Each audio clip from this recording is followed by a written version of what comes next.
J'ai les enfants qui partent à la fac et tout, donc si vous entendez des bruits un peu bizarres, c'est normal. Alors, tchouk tchouk tchouk. Ah, rien, c'est un sujet qui intéresse du monde. Voilà. C'est juste un titre accrocheur, il n'y a pas de solution, faut travailler beaucoup. Voilà, allez, salut. Hein. Ah, attendez, j'ai enregistré. Non, je peux enregistrer. Ah si, j'ai enregistré. Bon. Attendez, j'ai tout le monde qui arrive en même temps. Donc, vous ne pouvez pas arriver en avance, les gens, là. Vaste sujet, l'art de ne rien foutre et de réussir quand même. Ça vous intéresse? Alors Ouais. évidemment, c'est un titre un peu accrocheur. Hein. Je vais parler un peu tout seul au début, ceux qui n'ont pas trop l'habitude, contrairement aux Covision, où on échange un peu. Si vous avez des questions pendant que je parle au début, là, vous pouvez utiliser le chat, puis après on aura une petite phase d'échange et d'interaction si vous avez envie. Pensez à couper vos micros, s'il vous plaît. Ça évitera les bruits parasites. Alors, l'art de rien foutre et de réussir quand même, c'est un vaste sujet qui intéresse beaucoup de gens. On va aborder ce que ça veut dire la réussite, évidemment, ce que ça veut dire ne rien foutre, la productivité, l'efficacité, la paresse, les croyances, la procrastination active, toutes ces choses-là. Le mode de vie, la philosophie de vie, je vais essayer de faire court, mais en vrai, c'est un sujet qui est assez long. Alors évidemment, tout de suite, c'est un luxe, l'idée de Hein. rien faire. Non, mais Euh, moi, attends, je finis ma Pensez à phrase. couper vos micros, s'il vous plaît. Voilà. C'est un peu chiant. Je sais pas couper les micros de tout le monde d'un coup. Et ah bah si, il y a un bouton là. Tac. Voilà, du tôle. Et donc, je disais avant de commencer, évidemment, j'y reviendrai un petit peu tout à l'heure sur le rapport à la paresse, mais quand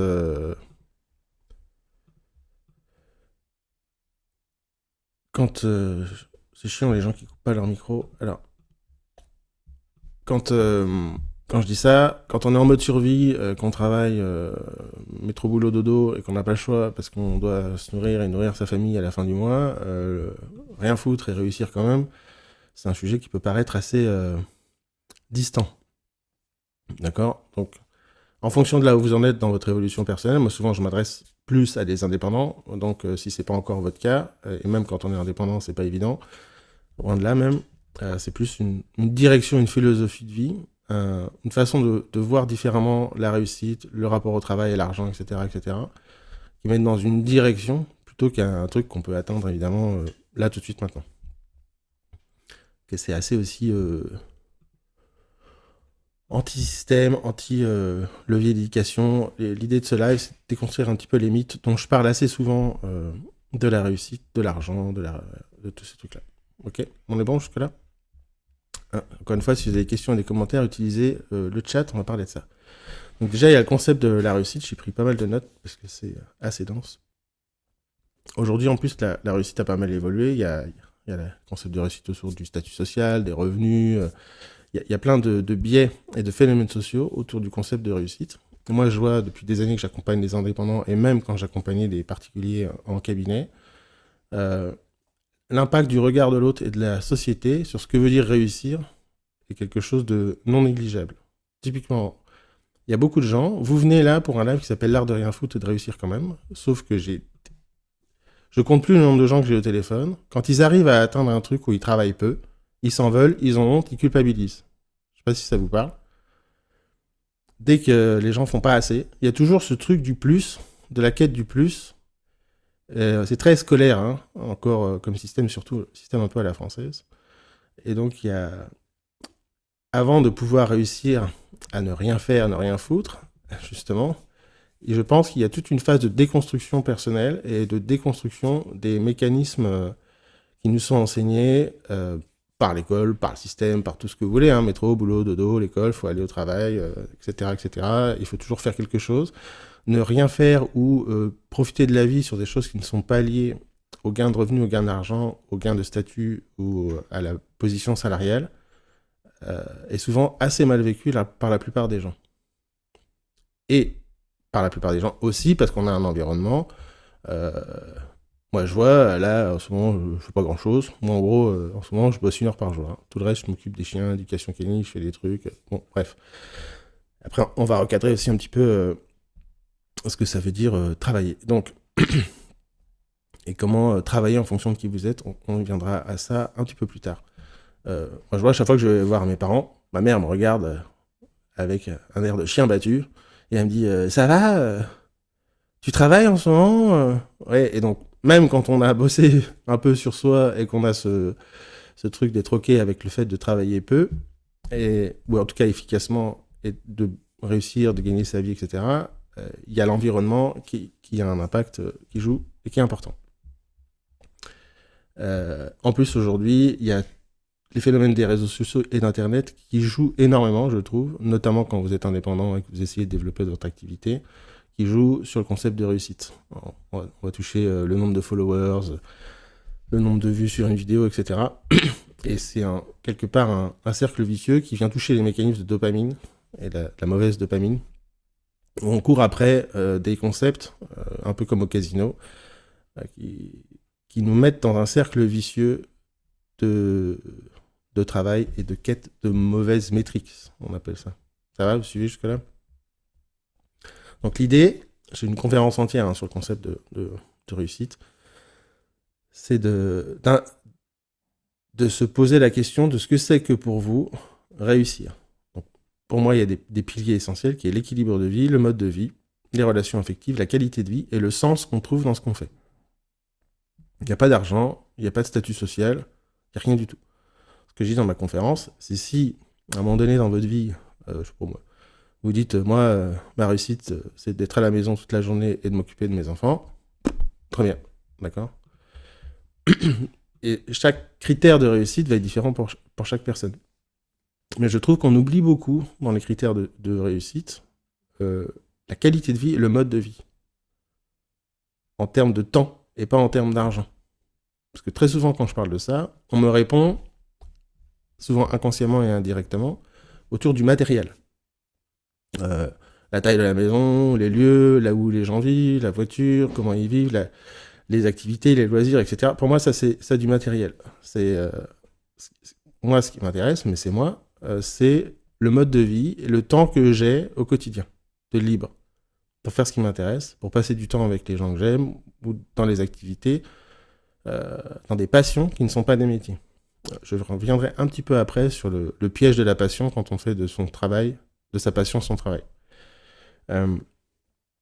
Et donc, il y a peu de gens qui se posent, parce que je fais ça quasiment dans tous mes coachings, une des premières questions que je pose, c'est quel est le mode de vie que tu veux atteindre? Typiquement, je prends un hypnothérapeute, parce que c'est avec ce profil que je travaille beaucoup, qui pratique depuis 1 ou 2 ans, et qui veut développer son activité. Souvent, dans sa tête, il va emmener dans son futur, on emmène dans notre futur nos biais du présent, nos croyances, nos rapports au système. Donc, c'est des gens qui vont me dire, bah moi, j'aurais plus de clients, mais ils sont enfermés dans cette idée qu'il faut travailler plus pour gagner plus, et pas dans une optimisation du mode de vie. Ce qui fait qu'au bout de, en moyenne, 3 ans, la plupart des thérapeutes et des coachs et tout ça, ils en ont marre de recevoir des gens toute la journée. Donc, la clé, c'est de donner dans une direction le mode de vie et la qualité de vie que les gens ont envie d'avoir, que vous avez envie d'avoir au niveau de la réussite. Moi, typiquement, mon objectif, c'est de travailler au maximum 4 heures par jour. Le matin. En gros, moi, mon mode de vie, ma cible, qui est là depuis très longtemps, c'est je me lève le matin, je fais du deep work, on va aborder ça tout à l'heure, je travaille le plus efficacement possible sur ce qui me demande le plus de créativité le matin. En gros, c'est moi je me lève, je prends mon café, je glandouille en regardant une vidéo, ça, je vous décris ma journée. Je vais promener les chiens, je commence à bosser à 9h. À 11h, je promène les chiens, je reviens, il est midi, je retravaille un peu jusqu'à 13h30, ma journée est terminée. D'accord? Des fois, j'ai un coaching ou 2 l'après-midi, mais la journée de travail, pour moi, le travail, c'est ce qui me permet d'investir sur le mode de vie que je veux dans l'avenir. Comprenez l'idée? Et là où je pense qu'il y a un biais, je suis complètement sorti de mon plan, mais c'est pas grave, c'est habituel chez moi. Et donc, là où il y a un piège dans le rapport au travail, c'est que on continue de travailler beaucoup sur ce qui nous coûte du temps et nous prend de l'énergie au quotidien, et on n'en libère pas assez pour investir dans notre avenir. Vous voyez ce que je veux dire?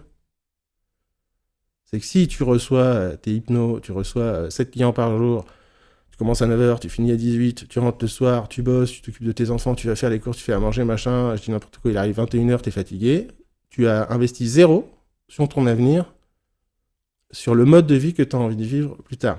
Vous pigez?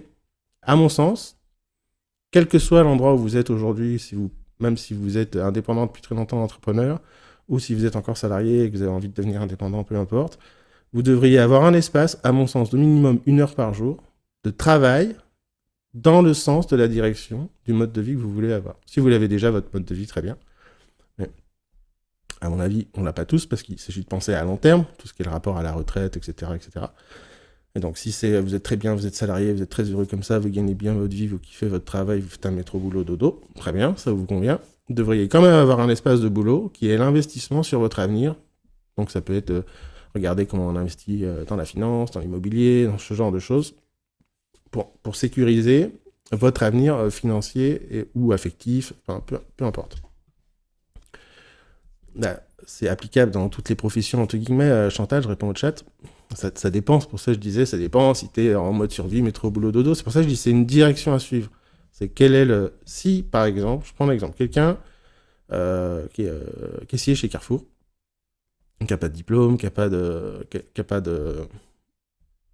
un boulot extraordinaire, qui s'éclate pas, et qui se sent enfermé dans un truc, je dis, je peux rien faire d'autre. Investir 1 heure pour son avenir, c'est peut-être prendre 1 heure par jour pour apprendre une compétence, apprendre un truc qui pourrait lui servir plus tard à changer de boulot, à devenir indépendant dans quelque chose d'autre, comme certains font quand ils font de l'hypnose, du coaching ou d'autres, pour commencer à investir du temps dans un mode de vie différent sur l'avenir. Ça prend 10 ans, ça prend 10 ans. Okay. Sauf que les gens ne le font pas, parce qu'on attend, on est enfermé dans je peux pas changer, ça arrivera jamais, de toute façon ça changera pas, etc. etc. Puis j'ai dit, pour les hypnos, c'est pareil. Si vous êtes indépendant aujourd'hui, que vous êtes coach, que vous recevez des gens au quotidien, dans votre cabinet, si vous avez envie de travailler 2 heures par semaine en gagnant de l'argent avec des revenus passifs via Internet, prenez 1 heure par jour pour investir du temps sur apprendre Internet, le marketing digital, enfin tous ces trucs-là. 1 heure par jour enquillé sur 2-3 ans. Dans 3 ans, vous connaissez très très bien les sujets. Vous avez pu tester des trucs et probablement que vous aurez une activité qui commence à tourner de ce côté-là. 1 heure par jour, c'est long. Hein. Je dis c'est long. Vous pouvez prendre une demi-heure, mais c'est l'idée. Ok ? Donc, réinventer la réussite, c'est la sortir du matérialisme et du présent et de la projeter dans l'avenir à 5 ans, 10 ans, 15 ans, 20 ans en termes de mode de vie et d'équilibre de vie. Moi, j'ai des potes qui sont entrepreneurs, qui bossent 80 heures par semaine, qui gagnent des millions, okay, sauf qu'ils ne sont pas mariés, ils n'ont pas d'enfants, ok, ils voyagent et tout, mais pour moi, et en plus, je vois à mon avis qu'il manque un truc chez eux, quand ils en parlent, ils disent non, ça va, c'est cool. Mais c'est aussi prendre en compte l'aspect affectif, l'aspect social et le sens qu'on trouve dans la vie. Okay, le sens, on va y revenir un petit peu après. Et donc, ça a l'air simple à dire de personnaliser sa définition de la réussite. Mais quand on explore, et quand je le fais moi dans les coachings, etc., les limites de chacun, quand je dis aux gens de se projeter dans leur vision à 5 ans, c'est quasiment tout le temps, les gens, ils emmènent leurs limites du présent, que ce soit des limites sur le rapport à l'argent. C'est un des leviers les plus importants à travailler sur la réussite, c'est le rapport à l'argent, parce que c'est souvent associé. Et le rapport au temps et au travail. Parce que ça veut dire travailler. Okay, et un autre levier important, c'est le rapport à la paresse. J'ai un pote qui est là, je crois, Robin, qui m'a filé un lien que je cherchais depuis longtemps quand je pensais à ce live. C'est Paul Lafargue là, qui a écrit en 1880 un bouquin qui s'appelle Le droit à la paresse. Bon, il y a plein de critiques sur ce bouquin, hein, c'est le genre de Karl Marx et tout, donc on peut discuter pas mal de choses. Mais l'idée est intéressante, c'est que le travail, il n'aide pas à évoluer, il aliène. D'accord ? De sens où le métro boulot... 1880, quand même, le gars, il était déjà un peu anti-système, etc. Et donc, le travail, ce que je dis, c'est ce qui vous sert dans votre mode de vie et vos leviers de réussite à 5 ans, 10 ans, 15 ans. Ok. C'est tout le reste. Pour moi, c'est du quotidien, de la routine, c'est gagner de l'argent, c'est en mode survie. Puis j'ai l'idée. À mon sens, réussir à changer ces paradigmes, dire si à la fin de la journée, vous n'êtes pas dit, ok, est-ce que j'ai bossé au moins un peu pour mon avenir et le mode de vie que j'ai envie d'atteindre, que vous avez travaillé, exploré en fonction de vos leviers de réussite. Si vous n'avez pas fait ça, vous n'avez pas vraiment bossé dans la journée. Alors vous avez subi un système de travail dans lequel vous êtes enfermé. Vous pigez l'idée? Même si ça après, il y a toujours des variantes en fonction des gens, d'accord? Parce qu'au fond, il y a Coluche qui disait à une époque, alors je lis, à la télé, ils disent tous les jours, il y a 3 millions de personnes qui veulent du travail. C'est pas vrai, de l'argent leur suffirait. D'accord? Et c'est assez... c'est intéressant comme idée, c'est que on veut pas travailler plus, on veut plus d'argent et travailler moins. Je pense que la plupart des gens sont OK avec cette idée-là, d'accord? Donc c'est pas que les gens cherchent du travail, les gens ils cherchent de l'argent. Et donc la question et les changements de paradigme sont comment je gagne de l'argent en travaillant moins, et donc je reviens à ce que je disais, le mode de vie, les différents leviers de réussite et investir chaque jour dans ce temps-là. Oui, Romain, je dis dans le chat, c'est ce que je disais au début, quand tu es en mode survie, que tu dois payer les factures, tu es en survie, en routine, en mode travail, ok. Ce que je dis, c'est que on doit quand même investir du temps, chaque jour, quand on est dans cette situation-là, dans l'apprentissage de nouvelles compétences, et des compétences qui, si possible, peuvent rapporter financièrement dans l'investissement dans le temps, qui permettent de changer de métier. Sauf qu'il n'y a pas beaucoup de gens qui le font en pratique. D'accord. Donc, parce qu'il faut pouvoir assumer, il faut pouvoir dire quand tu rentres le soir à ta femme, bah non, j'ai pas envie de regarder la télé, je vais bosser. Donc c'est cet investissement-là qui change les paradigmes. Moi, quand j'étais à la BNP et que je travaillais et que je faisais des tableaux Excel à la journée, pour moi, c'est pas du travail, ça. C'est de l'esclavage. Je me faisais chier comme un rat mort. Et donc, le travail est quelque chose qui me sert moi et uniquement moi. D'accord ? C'est un petit switch de paradigme. D'accord. Comment tu fais quand tu es cramé le soir et le week-end? On verra ça un petit peu plus tard. Parce que je vais y venir. Donc, ce qui est intéressant dans la FARG, c'est l'éloge de la paresse. Okay. C'est qu'aujourd'hui, quand un enfant... Je prends un système d'éducation. Votre gamin, il n'a pas envie de jouer, il n'a pas envie de travailler, il n'a pas envie de réviser, il a envie de jouer, il a envie d'aller jouer avec ses copains, il a envie de jouer aux jeux vidéo, etc. La plupart des parents, ils vont recadrer ça. D'accord ? Il faut travailler, il faut machin. Et dès le plus jeune âge, on est enfermé dans le système que c'est pas bien, qu'il faut travailler sérieusement, qu'il faut travailler bien. Au lieu de rediriger l'énergie de la paresse, de la flemme et de l'avoir envie de faire autre chose vers quelque chose de différent. Moi, mon gamin, il me dit, j'ai pas envie de bosser les études, ça me saoule. Je dis, bah, t'as bien raison. D'accord. Sauf que si tu veux plus tard être libre et avoir justement du temps libre pour faire ce que tu veux, l'idée, c'est d'apprendre à développer les compétences qui vont te servir toute la vie. Donc, apprendre à apprendre, l'efficacité, la productivité, écouter en classe et l'écoute active. C'est-à-dire que c'est pas juste je suis là en présent, je sers à rien. C'est rendre ton temps efficace pour que tu puisses gagner du temps plus tard. Et donc, je fais de la paresse un levier de travail intelligent. Vous pigez ? Et je pense que on est nombreux à avoir manqué de ça quand on était plus jeune. On est assez nombreux à encore, sans faire exprès, enfermer les gamins dans cette idée de travail. Moi, ça me scandalise de voir les journées que se tapent les gamins à l'école. Moi, le petit, là, il a 12 ans, il commence à 8h, finit à 17h, et il a 15 pages de devoirs le soir. J'ai envie de les taper, les profs. Bref.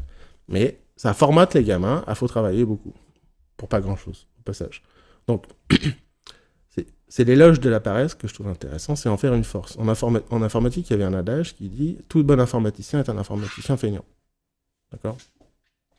Donc c'est quand on est paresseux, quand on n'a pas envie de faire des efforts, on essaye d'automatiser, d'optimiser et de faire plus vite ce qui nous emmerde. Donc, la paresse, c'est quelque chose qui doit servir, on ne lutte pas contre, on la redirige vers de l'optimisation, de l'efficacité, des L'efficacité au sens pratique, mais aussi comment on apprend. Il y a plein de techniques d'apprentissage qui sont assez connues. Il faudra vous documenter là-dessus si ça vous intéresse. La plupart des gens ne savent pas apprendre. Ils ne savent pas lire, ils ne savent pas apprendre. Ils écoutent une vidéo, ils ont tout oublié. Ils ne savent pas prendre de notes. Moi, j'ai une formation gratuite sur la prise de notes, qui est un des premiers passages sur l'apprentissage intelligent et efficace, qui vous permet de stocker et de réutiliser ce que vous apprenez, ce sur quoi vous travaillez. Ok. Donc, l'appareil, c'est pas de la glande, c'est l'efficacité. Moi, j'ai une force, c'est que beaucoup de gens pensent que je travaille beaucoup, c'est juste que je suis très très efficace. Et donc, oui, apprendre et optimiser, ça demande pas mal de travail. C'est pour ça que je dis dès le début, investissez du temps sur des compétences qui vous serviront dans votre avenir et dans votre modèle de réussite. D'accord. Pour moi, les compétences essentielles, c'est la communication et le marketing. Parce qu'il faut savoir se vendre, que vous soyez salarié ou indépendant. Si vous voulez négocier votre salaire, négocier, trouver du travail, ou être indépendant, avoir plus de monde, etc., c'est une compétence essentielle. Et apprendre à apprendre, qui est une autre compétence essentielle. Et la productivité et l'efficacité. Moi, je rajoutais l'écriture en 4e, mais c'est un biais personnel. Ça, vous avez ça, déjà, ça sert. Donc, le rien foutre, c'est une philosophie de vie. Parce que là, je reçois un petit peu mon plan, moi j'en ai déjà un petit peu parlé. C'est pas rien faire et glandouiller en regardant Netflix, c'est avoir du temps libre pour les gens qu'on aime et ce qu'on aime faire. Ce qui nous intéresse et ce qui nous passionne. Parce qu'il y a un gros piège sur... Moi, je vois ça beaucoup avec les hypnos, les thérapeutes, les coachs qui disent « Ah là là, c'est ma passion. » En fait, de notre passion, un métier. Sauf que tout ce qui devient un métier se retrouve mélangé à des contraintes.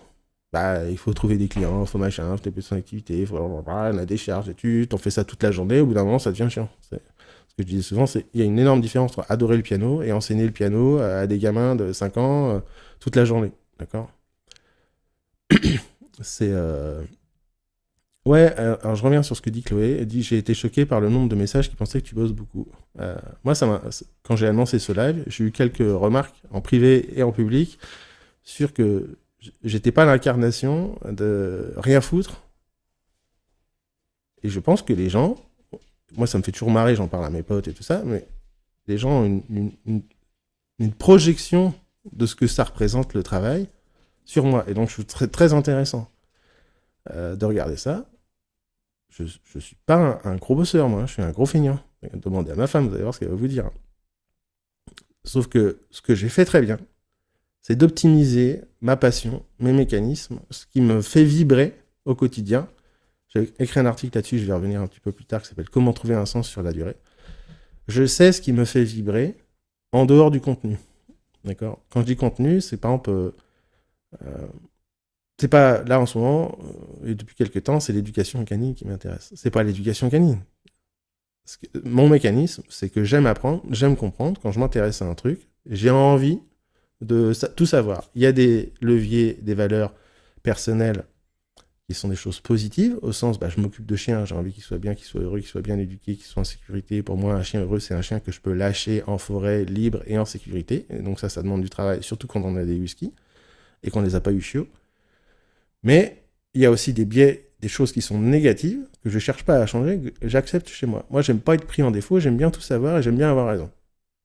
Donc, quand je m'intéresse à un sujet, j'ai envie de tout explorer pour pouvoir discuter avec des gens qui connaissent le sujet, pour pouvoir faire le tri de qui j'apprends ou pas.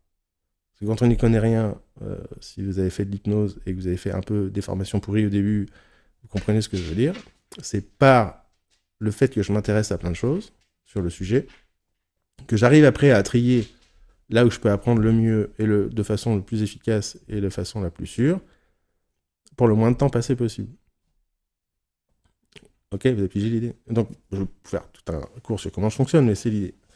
Et en plus, pour moi, apprendre un truc, c'est pas un travail. Il y a des gens pour qui, par exemple, lire un bouquin, ça va les saouler. Donc, si c'est pas votre mécanique, il faut trouver chez vous vos leviers de réussite. Dans l'article que je mettrai en description de la vidéo, là, qui est comment trouver un sens qui tient sur la durée, il y a tout le déroulé des questions à se poser pour pouvoir faire ça. C'est... moi, les questions que j'aime bien, c'est qu'est-ce qui vous fait oublier de manger ?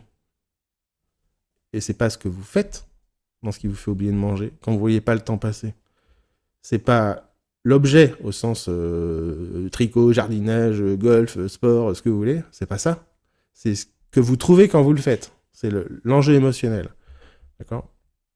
Je prends un exemple d'éducation canine, parce que ça fait 20 minutes que je suis là, j'ai pas encore fait. Donc, chaque race de chien a des drivers. C'est-à-dire que nous aussi, on a ça. On a des motivations. Si vous avez un berger, je crois que j'en avais parlé dans un live récemment, si vous avez un berger, sa motivation, c'est de tourner autour des moutons, de ramener le troupeau, de les récupérer.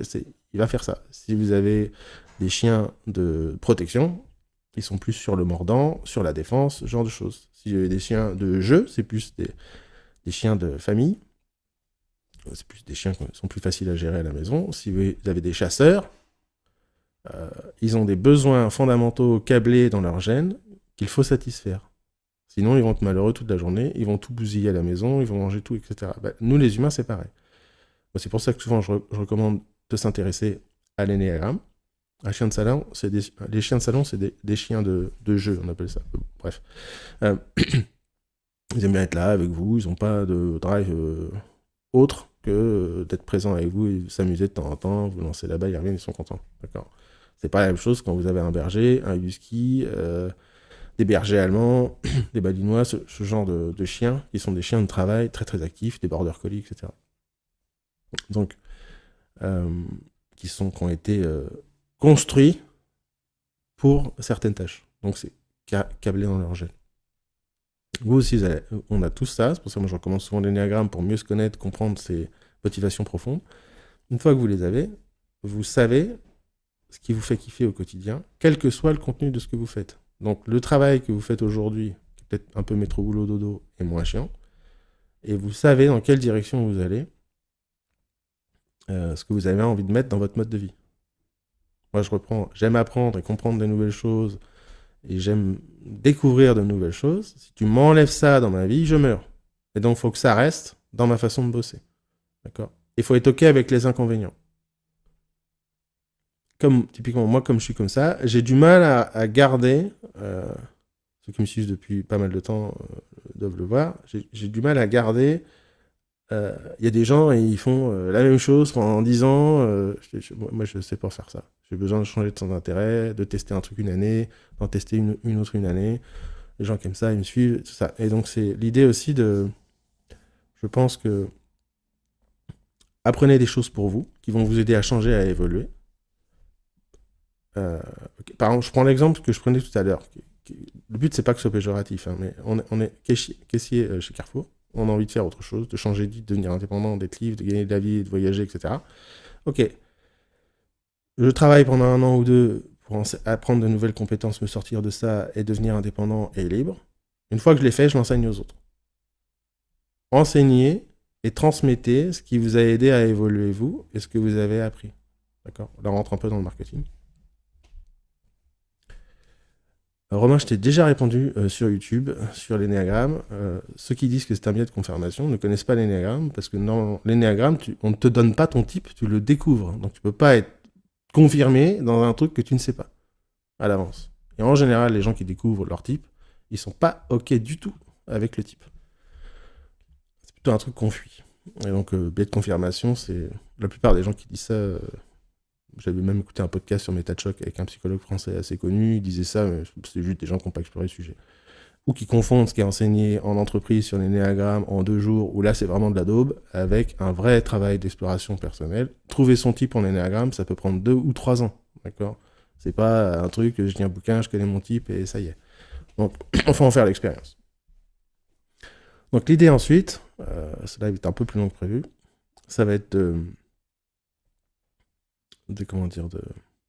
d'utiliser ces motivations intrinsèques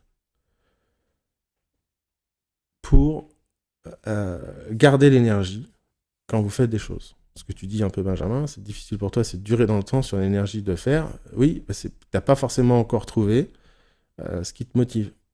D'accord ? Et encore une fois, souvent dans ces phrases-là, ce qui est difficile pour moi, c'est de durer dans le temps sur l'énergie de faire. Il y a des pièges qui sont cachés dans ce que je disais tout à l'heure sur le rapport à la paresse, le rapport à la réussite et le rapport à l'argent. D'accord ? Si tu es un paresseux et que tu as envie de bosser 2 heures par jour, démerde-toi pour avoir un mode de vie et un système de travail qui te fait gagner ta vie en 2 heures par jour. Et là, tout le monde dit ah mais non, c'est pas possible, il faut bien que je fasse mes séances, machin. Justement, c'est ce que je dis dans ce live. Il y a un problème de paradigme à ce moment-là. La direction qu'on devrait prendre, c'est mon objectif de vie, et c'est ça, et c'est pas autrement, c'est de bosser 2 heures par jour, point barre. Tout le reste, je fais ce que je veux, je l'andouille sur Netflix si j'ai envie. D'accord? Donc, comment tu fais pour partir de là où tu es aujourd'hui, à travailler 2 heures par jour et à gagner ta vie comme tu en as envie? Là, je dérive un peu, mais demandez-vous quel est votre mode de vie idéal, quelle est votre vie idéale sur un an. D'accord? Par exemple. Parce que souvent, on est très biaisé. On se dit, ouais, on estime à beaucoup plus cher que ce que c'est la vie idéale qu'on aimerait avoir. On imagine que ça va nous coûter des millions, etc. À mon sens, vous devriez dire, ok, quels sont vos besoins financiers par an? Donc la survie, les enfants, l'éducation, machin, préparer la retraite, vous calculez tout ça. Vous calculez vos loisirs, vos activités, si vous avez envie de voyager, etc. Combien ça vous coûte? Même si vous avez envie de voyager tous les jours, vous faites la somme de combien ça vous coûte et vous avez les revenus que vous devriez avoir par an pour avoir votre vie idéale. Okay, bah, quand vous faites ça, vous vous rendez compte que c'est pas si élevé que ça. Tout est relatif, hein, évidemment, mais la plupart des gens, ils sont autour de 100, 120 000 euros. On est loin de plusieurs millions par an. Hein. D'accord? Et ça, c'est la vie idéale. Il n'y a pas besoin de plus. Après, on va travailler sur le seuil du bonheur, le rapport à l'argent, blablabla. Mais j'essaie de faire au plus court. Mais la plupart des gens, et même si j'ai dit de prendre en compte les aléas dans la vie, la retraite, la machin, l'argent de côté, vous faites votre somme. D'accord? Ça va varier en fonction du nombre des enfants. Donc, c'est rarement très très très élevé. Ce que je veux dire, c'est que c'est pas 1 million d'euros par an. Okay, et donc, vous faites ça et vous vous rendez compte que finalement, disons 120 000, ce qui est déjà beaucoup pour beaucoup de gens, hein, d'accord? Ça fait 20 000 euros par mois. Qu'est-ce que je raconte? Ça fait 10 000 euros par mois. Okay. Ça paraît énorme à beaucoup de gens, mais encore une fois, on est sur la vie idéale. D'accord? Normalement, c'est le top du top. Et là, la plupart des gens, ils réagissent avec un mouvement de recul. Quoi? 10 000 euros par mois? En plus, c'est net, hein. Attention, hein. C'est pas un chiffre d'affaires, donc vous multipliez par 2. Ben là, pour moi, il y a déjà des problèmes de rapport à l'argent, de paradigme, de formatage. Formaté, moi, c'est un truc qui me rend dingue quand je vois ça sur Internet. Ou quand je dis aux gens, bah, c'est quoi ton idéal? Tu veux gagner combien par mois? Les gens me disent, bah, je sais pas, 2000, 2200 euros par mois. C'est pas un idéal, ça. C'est une limite. Vous comprenez ce que je veux dire? Non. C'est une limite qui est du système où on vous dit, bah, le SMIC c'est tant, la moyenne c'est ça, donc c'est normal, si tu gagnes 2002, tu devrais être content. Bah, salut, ça va? Ça, c'est du formatage. D'accord. Déjà, on ne peut pas évoluer sur un mode de vie où vous allez travailler moins, gagner plus. Je reprends l'exemple de gagner votre vie en travaillant 2 heures par jour, en restant formaté sur un système où 2 000 euros par mois, c'est beaucoup. Et donc là, il y a tout un rapport à l'argent, un rapport à la confiance en soi, à l'estime de soi, etc., à travailler avant de pouvoir avancer sur ce sujet-là. C'est un boulot qui peut prendre un peu de temps, mais qui n'est pas si difficile que ça à faire. Il faut le faire. Ça peut être un peu provoque et tout, mais... Et ensuite, une fois qu'on a fait ce travail-là, cette exploration de la réussite, de qu'est-ce qui nous motive, comment on fonctionne, et de son rapport à l'argent et à la réussite, il s'agit de travailler son efficacité et sa productivité. D'accord. Il y a plein de mythes autour de ça. Il y a encore des gens qui croient aujourd'hui que faire plein de trucs en même temps, c'est plus efficace. Ça marche pas. Ce qui fonctionne, c'est l'hyperfocus. D'accord? On appelle ça le deep work. Il y a un livre entier à lire qui s'appelle Deep Work de Cal Newport, qui devrait être une lecture obligatoire pour tout le monde. Je vais le mettre là dans le chat.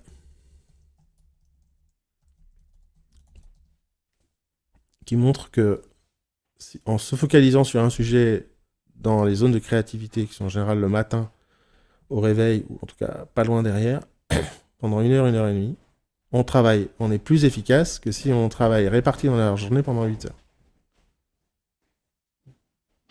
Et, sauf que les gens se disent, bah, je travaille 1 heure, j'ai rien foutu de la journée. Oui, mais 1 heure efficace, 1 heure focus sur un seul sujet et un seul, sans distraction. Sans distraction, ça veut dire Pas d'internet, pas de téléphone.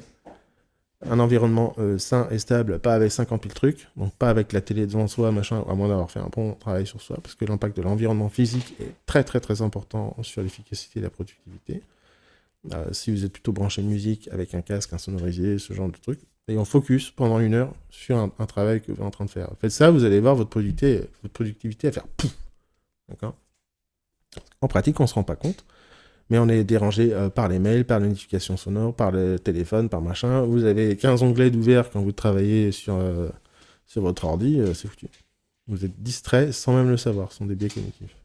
On arrive même jusqu'à halluciner la vibration et les sonorités du téléphone. Ça vous est déjà arrivé probablement d'entendre votre téléphone vibrer ou le sentir vibrer alors qu'il n'avait pas vibré. Donc, et tout ça, c'est assez documenté. Hein. Je pourrais faire un live détaillé là-dessus, mais c'est pas forcément l'objectif. Et une fois qu'on a fait ce truc-là, l'avantage du deep work, c'est que, un, c'est plus efficace, et deux, c'est beaucoup moins stressant, et c'est beaucoup plus satisfaisant comme méthode de travail. Parce qu'on travaille, on a fait plus de productivité en 1 heure. Moi, ça a changé ma vie, ce truc. Hein. Je travaille de façon beaucoup plus efficace en 1 heure qu'avant, quand je brassais de l'air, j'avais l'impression de travailler beaucoup, mais en fait, je procrastinais. D'accord. Je vais passer ça parce que c'est un peu trop long. Tac, tac, tac. Le bug que vous entendez, c'est les chiens qui marchent. Ouais, je vais pas faire un truc sur le deep work en entier. Je pense que je ferai un live spécifique, éventuellement, sur le sujet. J'ai un peu débordé, je pensais que ce serait plus court. Comme à mon habitude. Alors, attendez. On va plus passer là en mode questions-réponses. Si vous en avez si vous avez des questions, des commentaires, des remarques.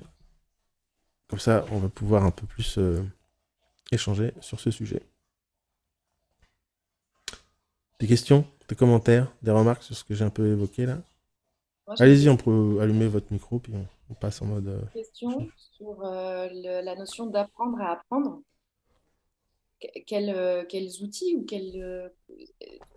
je comprends la mécanique de y accorder 1 heure par jour, mais après, concrètement, comment tu fais? Tu vas sur Google, tu as comment apprendre à apprendre, comment apprendre efficacement. Tu as 15 000 références qui sont assez connues. Tu as des méthodes.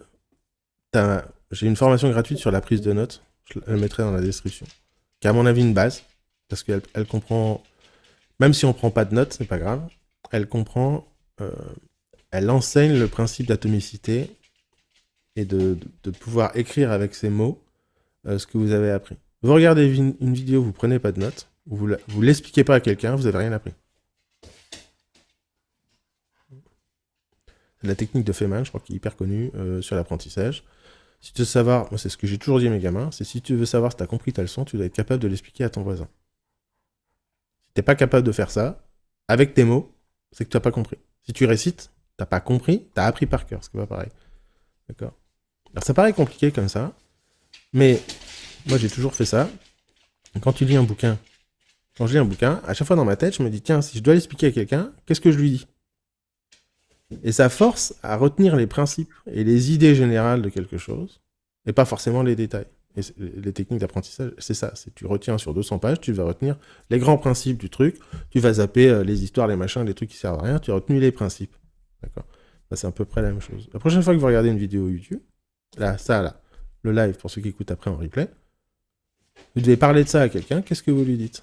Bah, vous verrez que la plupart des gens, je sais pas, rien appris.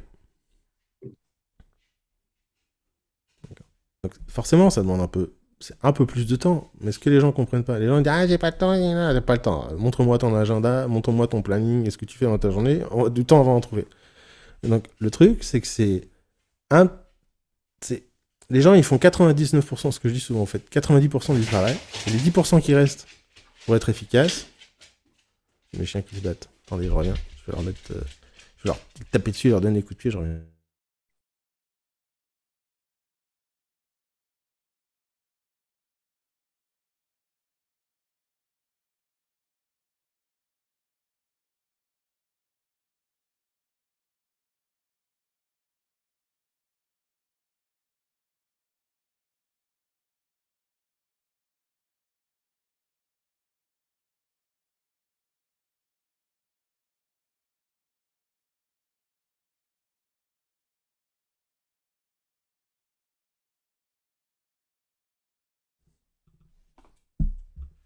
Et ben voilà, qui c'est qui fait des bêtises?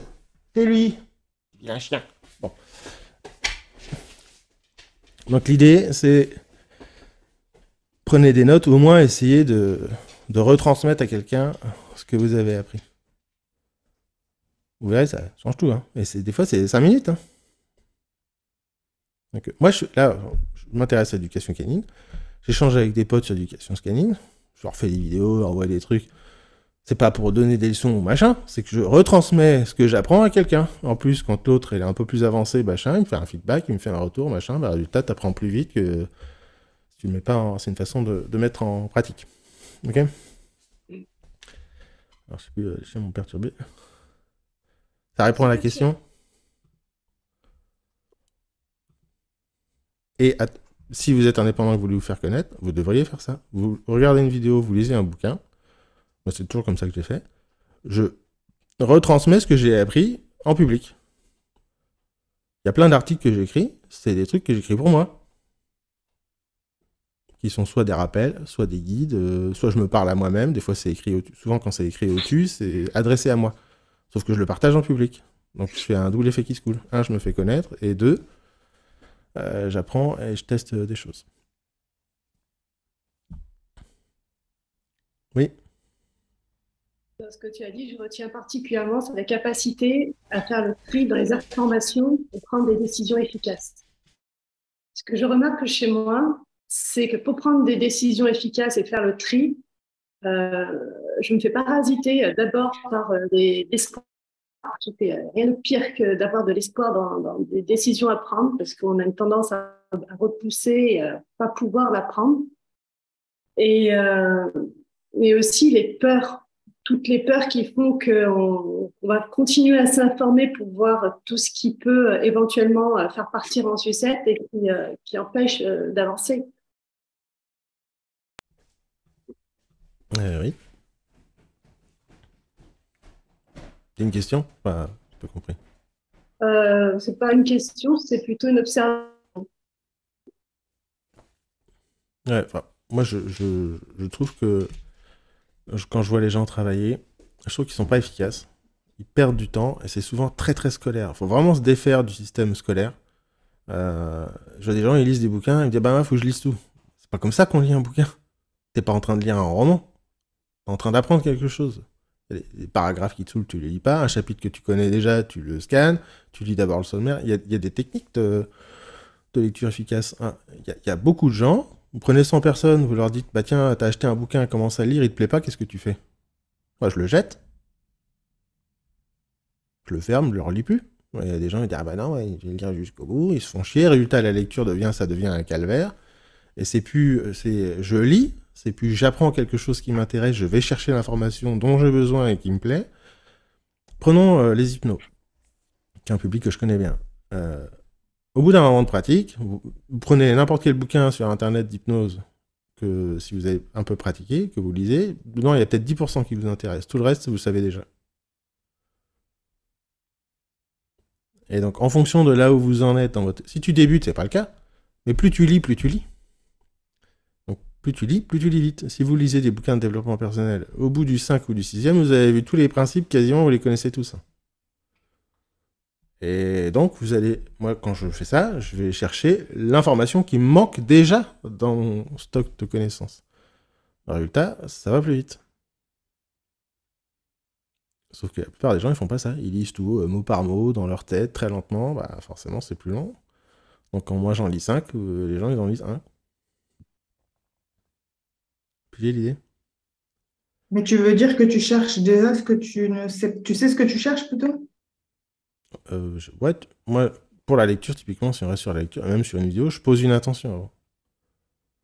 Je me dis, qu'est-ce que je cherche? Je prends un bouquin. Ok? Sur l'éducation canine. J'ai une liste longue comme le bras de formations que j'ai faites, de pratiques, de machin. Aujourd'hui, je cherche des détails, des finesses. Donc, sur une vidéo de 30 minutes où le gars il va parler de comment travailler le rappel avec son chien, je vais la regarder en x3 et je vais avancer, et je vais écouter, et je vais poser mon attention sur ce qui m'intéresse, que je ne sais pas déjà. Tu piges? Donc, la vidéo de 30 minutes, elle me prend 10 minutes. Par contre, au tout début, quand j'ai commencé, la vidéo de 30 minutes, je l'ai écoutée 30 minutes. Copier. Pareil sur un bouquin, au début, moi j'ai lu beaucoup sur l'hypnothérapie, au bout d'un moment, c'est un peu toujours pareil, ce que disent les gens, sauf que tu vas chercher la petite phrase, le petit paragraphe, tu dis, ah oui, tiens, j'avais pas vu ça comme ça, c'est intéressant, tu vois. Et qui permet de faire le tri dans l'information. Et la plupart des gens qui sont pas efficaces, ils repartent de zéro. Parce que c'est à l'école. Tu dois lire le truc de A à Z, tu dois me faire une fiche de lecture, un résumé. On s'en fout, on n'est plus à l'école, on fait pas une fiche de lecture. On va chercher. Et c'est pour ça que c'est toujours difficile quand les gens disent c'est quoi le bouquin qui t'a le plus aidé? Parce que ça dépend de là où tu en étais au moment où tu l'as lu. Ça dépend de trop de paramètres. Et les bouquins que j'ai adorés il y a 10 ans que je trouve nazes aujourd'hui. D'accord? Donc c'est à chacun un petit peu de faire le tri. Et c'est un peu partout un petit peu pareil. Il y a pas de... Il y a une espèce d'ego de l'apprentissage, de faire les choses bien, d'avoir lu le truc jusqu'au bout, d'écouter les vidéos correctement. Ah, non, on s'en fout. Si vous écoutez ce live-là, vous connaissez Deep Work, machin, vous zappez. Vous avez écouté en accéléré. Ok. Ah, tiens, ça, un mot, je n'ai pas compris. Qu'est-ce qu'il dit? Ah, d'accord. C'est un apprentissage interactif. Ce qui est pas faisable en formation, en stage et en présentiel. Des fois, moi, j'aimerais bien appuyer, accélérer sur le formateur, mais on peut pas. Et donc... aujourd'hui, apprendre à apprendre et apprendre des trucs, quasiment tout est disponible sur YouTube. Donc, ego et formatage, je pense. Oui. Il y a le formatage scolaire, mais après, il y a un ego d'être quelqu'un de bien, de faire les choses proprement, machin, etc. J'ai une question. Est-ce que tu ventiles? Et si oui, comment entre les choses que tu snipes? Genre, je veux savoir un truc, je vais dans un bouquin, je cherche une info et je ressors le plus vite possible une fois que je l'ai. Et de la curiosité un peu exploratoire. Je sais que je suis beaucoup dans ah, il y a plein de trucs brillants et c'est super, je suis curieux de tout et ça part un peu dans tous les sens. Et de temps en temps, avoir un truc un peu plus stratège, ça me ferait du bien, je pense. Ouais, bah ça dépend. En fait, encore une fois, ça dépend de l'intention que j'ai posée. Ok. Par exemple, là, récemment, j'ai lu un des derniers livres de Jordan Véro, la Hypnose et Induction, qui est un pote. Moi, je lis ça, je veux pas apprendre grand-chose.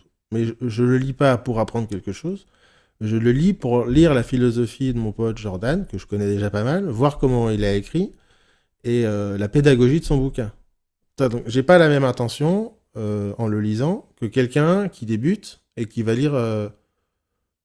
tu vois l'idée? Si je lis un roman, c'est pas pareil. Et si là, je lis un truc sur l'éducation canine, soit je débute.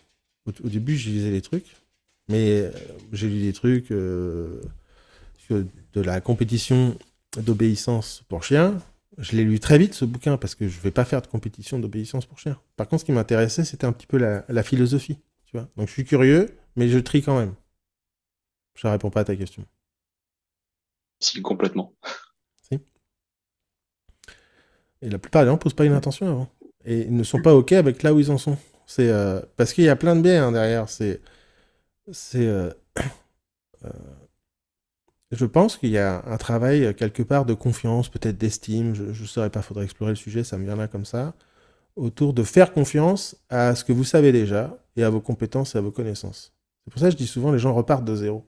Vous relisez un bouquin, c'est comme si vous repartiez de zéro, vous mettiez de côté tout ce que vous saviez, et dites, ah bon, bah, telle personne a dit ça dans son bouquin. Non, vous savez déjà des trucs, vous avez déjà un avis, vous avez déjà une opinion, vous avez déjà une façon de voir les choses et de façon de voir le monde. Peut-être qu'elle n'est pas juste encore, mais si c'est pas juste, vous le verrez par la pratique et l'expérience. Et ça évoluera avec le temps. Moi, au début, je reprends l'éducation canine, même l'hypnose. Au début, j'ai appris des trucs. Je me dis, tiens, tel bouquin, c'est vachement intéressant, je mets en pratique. Mais au bout de 3, 4, 5, 6 mois de pratique, je sais pas combien de clients, je dis, en fait, c'est là, ça marche pas. Je reviens en arrière. Et des fois, on peut même relire un même bouquin, mais avec une intention différente et en ressortir quelque chose de différent.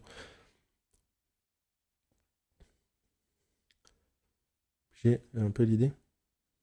Quand vous faites ça à un espace élargi, pas que les bouquins et pas que les vidéos,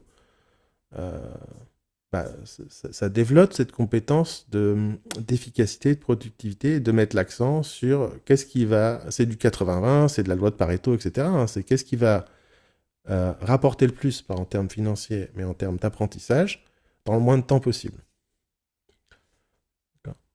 Après, les gens disent, oui, mais quand tu fais ça, tu profites pas. Rien à voir. Ça veut dire quoi, profiter? Et donc, il y a plein de trucs à... Moi, ce qui m'intéresse, c'est d'apprendre et d'être efficace dans la pratique, dans le concret, dans le réel, dans le pragmatisme de la vie de tous les jours. D'accord? On m'en fout de lire 50 bouquins. Quand j'avais lu 400 bouquins en 2 ans sur la thérapie, l'accompagnement, c'est pas pour lire 400 bouquins. C'est parce que ce qui m'intéresse, c'est l'efficacité dans mon cabinet de donner le meilleur de moi pour mes clients. Point. Et donc, je vais apprendre au maximum, au plus vite possible. Et pour ça, je ne veux pas lire s'il y a des bouquins qui ne vous plaisent pas, que c'est mal écrit ou que c'est trop verbeux, passez à autre chose. C'est pas grave, c'est que c'est pas dans votre énergie. En fait, ça va. Le problème de ça, c'est que ça abîme l'importance d'apprendre, de continuer d'évoluer, etc. Parce qu'on s'enferme dans des systèmes qui ne correspondent pas à ce qu'on est. Et si lire, ça vous plaît pas, eh ben, allez dans des formations, et discuter avec des gens, partager sur des réseaux, faut trouver le canal qui vous convient. Moi, j'aime la lecture et les vidéos parce que je suis autonome, ça me permet d'avancer vite. J'aime pas les stages en présentiel parce que c'est trop lent, je m'ennuie. D'accord? Donc et ça, c'est un truc qui est très égotique et très égocentré. Hein. D'accord? Moi, quand je vais en formation, je me dis, les gens, ils sont lents, ça me saoule, leurs questions sont cons. Donc je force un peu le trait, mais c'est pour vous montrer que des fois, dans ce qu'on est et dans notre fonctionnement, il y a des choses qui ne sont pas jolies à accepter. Oui, mais non, faut être bienveillant, les pauvres gens. Ok, moi, m'en fous, moi. Je viens pour moi, je vais apprendre des trucs. Et ben, si ça va plus vite d'apprendre sur un bouquin, en école d'ingé, je suis jamais allé en amphi. Le prof ne savait pas qui j'étais. Première question de l'année, c'est vous avez écrit un livre? Oui, c'est quoi? Merci, salut. Je ne prévoyais pas de l'année. Donc, parce que c'est trop lent. Et c'est pas que c'est lent, c'est que ça va pas assez vite. C'est pas tout à fait la même chose. Par rapport à à qui je suis et comment je fonctionne. Et je trouve que c'est intéressant, c'est de se mettre des contraintes, justement, dans l'apprentissage. T'as un bouquin, le prochain bouquin que vous lisez, vous avez 200 pages, bah, vous vous donnez 1 heure pour le lire, et vous avez 10 minutes pour le résumer à quelqu'un. T'as fait ça, t'as une contrainte. Si tu le fais pas, je te tire une balle. D'accord? Je t'enlève tes enfants. Bah, t'es obligé de le faire. Donc, comment tu fais? Bah, tu vas voir que t'es obligé de lire le sommaire, de scanner assez vite, de lire vite fait les titres, les machins, les sous-titres, d'aller chercher quelques mots dans les paragraphes, et de faire un résumé rapide à quelqu'un.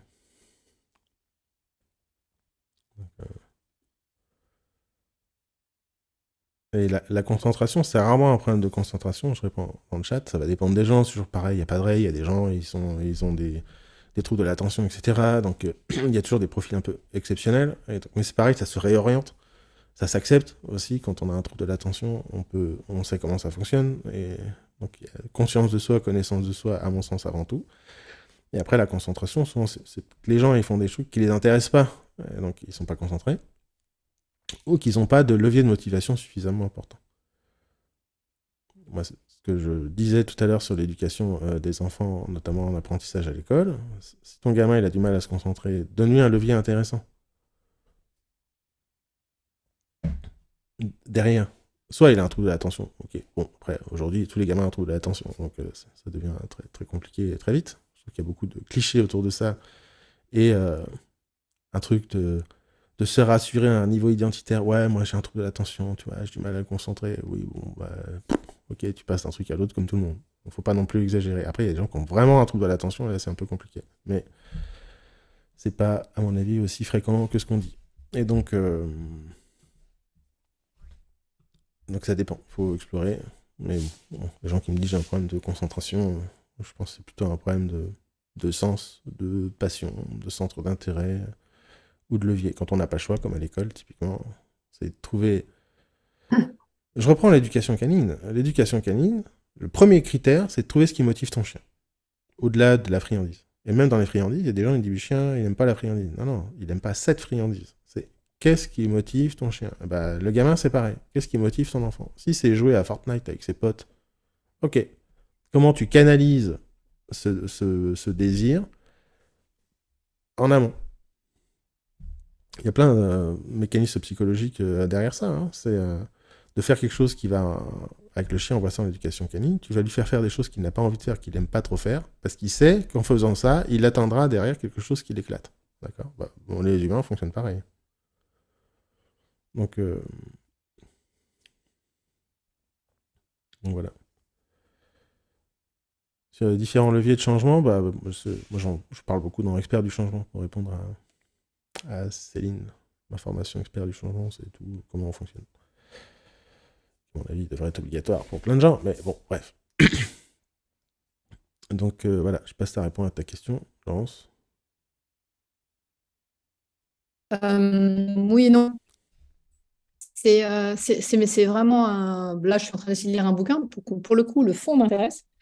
En revanche, j'arrive pas à me concentrer plus de 10 minutes, mais enfin, 10 minutes, c'est déjà grosse forme, quoi. J'ai 30 500 trucs qui passent dans la tête et je suis en train de. Avant, je pouvais lire des bouquins où j'arrivais à être concentrée. Là, j'y arrive plus. Et c'est ça la question, en fait. C'est comment récupérer quelque part. En tout cas, là, je parle de moi. On parle d'autres troubles d'attention, on est d'accord, c'est un autre sujet. Mais comment récupérer ça? J'ai pu. Enfin, je crois que j'ai pu. Ça va dépendre du thème. Si c'est sur un sujet que tu connais déjà bien, genre la pratique en cabinet, etc., c'est pas forcément anormal que ça te soit moins concentré. C'est pas que tu es moins concentré, c'est que tu es moins motivé. Oui, Tu peux mais même avoir... sur des bouquins de. Enfin, du coup, je suis allée explorer. Je vais mettre l'image, tiens. Du coup, je suis allée explorer des bouquins, des romans, des machins, des trucs. Il y a des trucs qui étaient intéressants. Mais j'ai plus ça, où j'étais capable de rester de 2 heures le cul vissé sur un canapé à rien faire. Ouais, bah, c'est pas grave.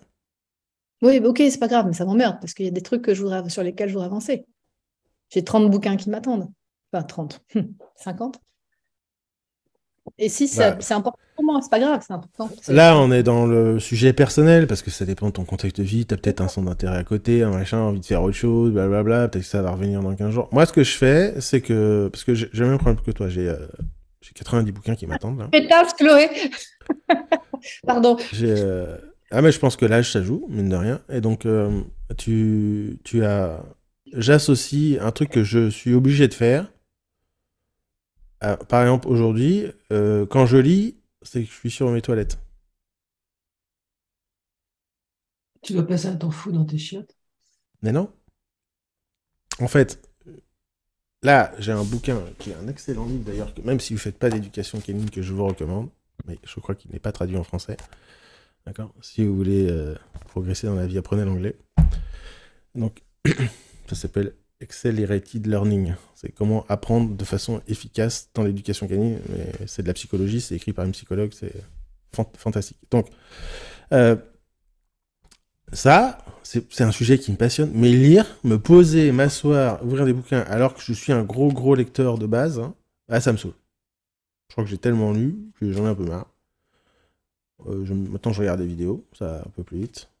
Mais ça, je le lis et je prends des notes dessus. Je vais aux toilettes, je l'emmène avec moi, je laisse mon téléphone. Je vais aux toilettes, je l'emmène avec moi. Et je commence à lire dans les toilettes. Okay. Sauf que quand j'ai commencé à lire dans les toilettes, je me dis, c'est pas con ça, je vais finir mon chapitre, je sors des toilettes, je finis mon chapitre. Et bah, je lis 10 minutes par jour. 10 minutes par jour, c'est déjà pas mal. Tout le monde sait que tu fais Là, assis maintenant. Donc, ouais, moi je suis pied assis parce que on est partout sinon. Donc, bref. Et donc, voilà, vous connaissez tout de. Ouais. Ça va dépendre, voilà, si c'est un vrai problème, que tu n'arrives plus à bosser, que tu as une contrainte derrière. L'humain est tellement complexe qu'on ne peut pas répondre à ce type de questions sans prendre le temps d'explorer le contexte de quelqu'un. D'accord? Si tu es en sécurité financière, que tu profites de la vie, que tu t'éclates avec ton copain, que tu voyages, que machin, qu'est-ce que tu vas te faire chier à lire un bouquin? D'accord? Parce que, par exemple, pour aller voir mon copain, comme tu dis, j'ai 3h30 de train, donc je me dis, quitte à être dans le train, je vais essayer de bouquiner un truc qui m'intéresse en plus quand je lis. Écoute un podcast. Oui, mais t'es peut-être fatigué, t'en as peut-être marre, t'es peut-être lassé du quotidien, de ton boulot, t'as peut-être envie d'autre chose, et donc tu vas... Pour ça, je dis ça va dépendre des gens, d'accord?